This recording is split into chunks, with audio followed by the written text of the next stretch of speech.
그러면 그대는 내게 이렇게 말할 것입니다. 그렇다면 어찌하여 하나님께서는 사람을 책망하시는가?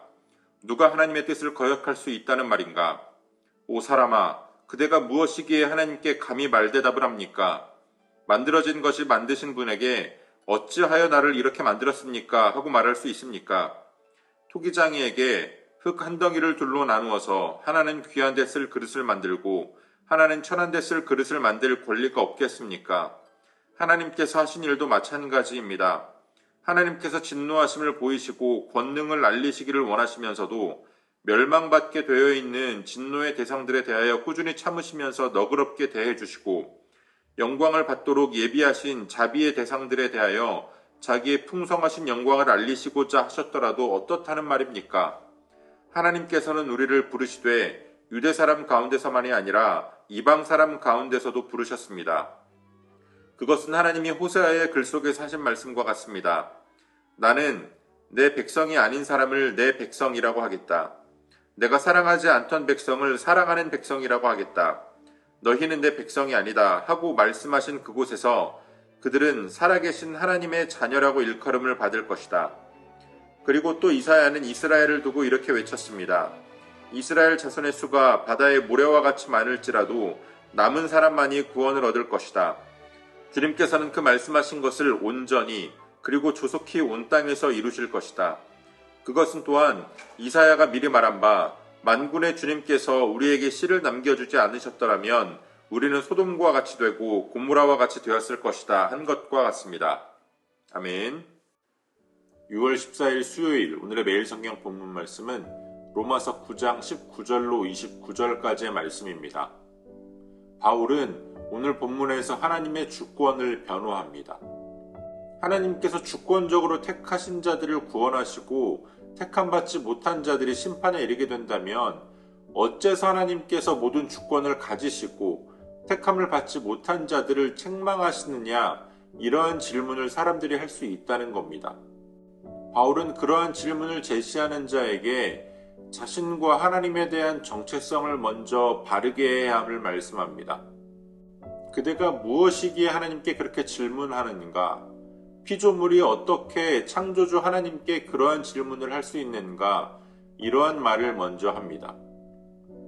이것은 자신의 고난과 또 자신을 정죄하는 친구들로 인해 하나님 앞에 여러 가지 질문을 던졌던 욥에게 하나님께서 하셨던 말씀과 비슷한 맥락의 말씀입니다.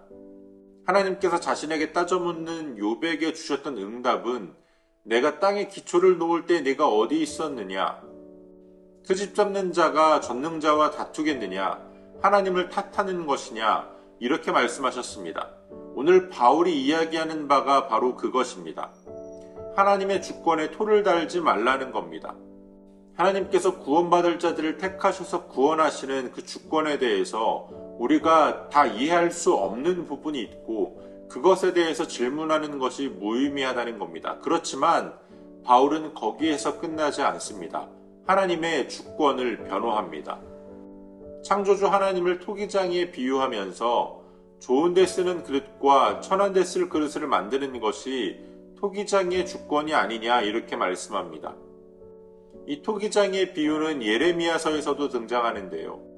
예레미야 선지자는 토기장이의 비유를 통해서 하나님께서 벌하시고자 했던 자들도 돌이킨다면 하나님께서 그들에 대한 심판을 거두시고 또 하나님께서 복을 주시겠다고 약속하신 자들도 그들이 하나님께 불순종하고 죄를 범한다면 하나님께 돌아오지 않는다면 그들에게 선포하신 복을 거두시겠다라는 말씀을 합니다. 그것이 바로 토기장이의 주권입니다.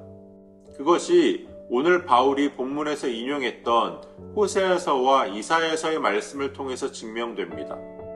하나님의 백성이 아니었던 자들을 내 백성이라고 불러주시고 사랑하는 백성이라고 불러주시고 또 살아계신 하나님의 자녀들이라고 그렇게 일컬음을 받게 하십니다.